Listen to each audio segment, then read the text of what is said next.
Imagine starting a tiny online bookstore in your garage, and just a few decades later, building one of the most powerful companies in the world, worth over $1 trillion. In 1994, a man quit his comfortable Wall Street job, drove across America in a beat-up car, and started building a business out of his garage.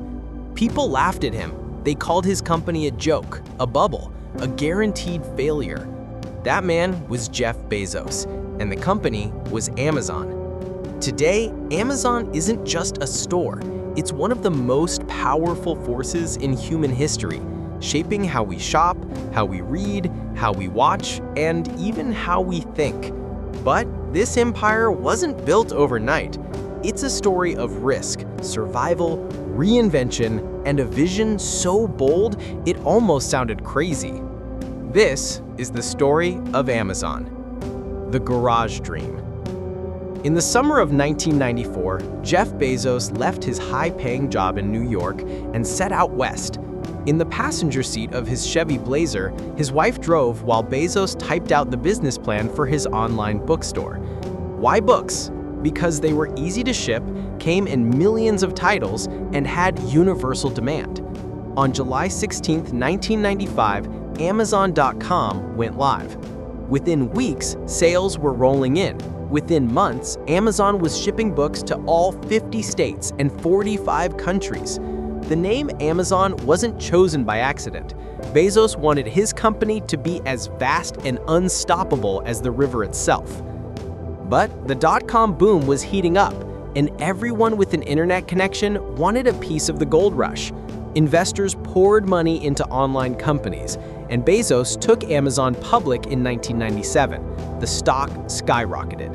Bezos was hailed as a visionary until it all came crashing down. The dot-com crash. By the year 2000, the dot-com bubble exploded. Billions of dollars vanished. Once celebrated internet companies collapsed overnight. Amazon was caught in the storm.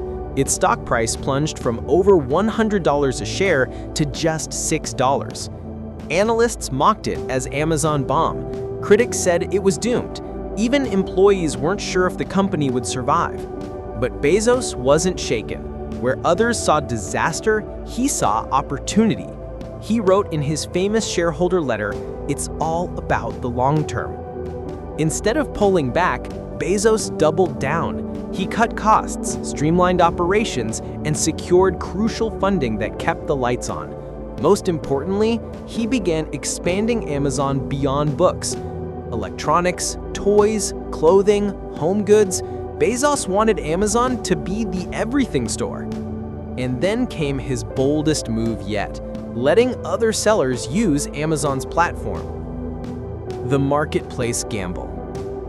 In 2000, Amazon launched its marketplace, where third-party sellers could list products alongside Amazon's own. At first, people thought Bezos had lost his mind.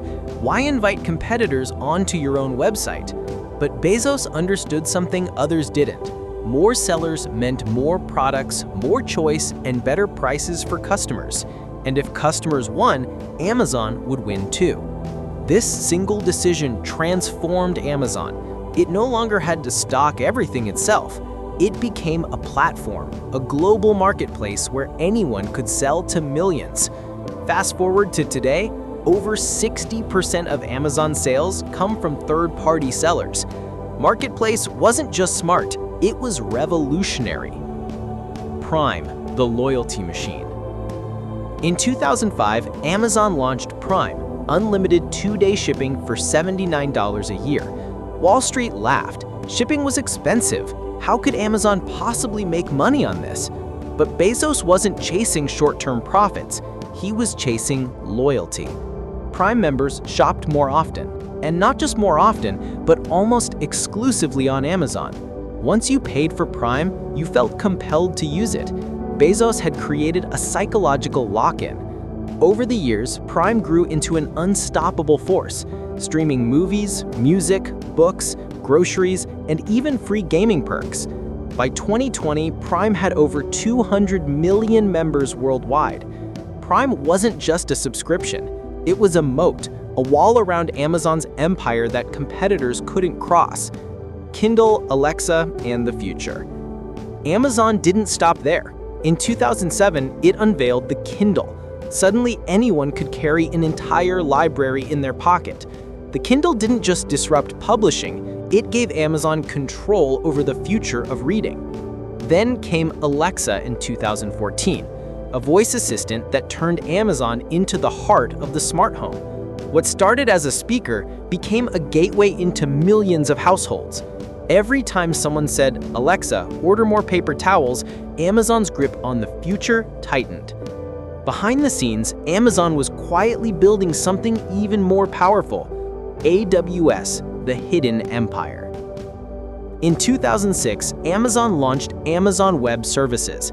At first, nobody paid much attention, but AWS wasn't just another product, it was an entirely new industry.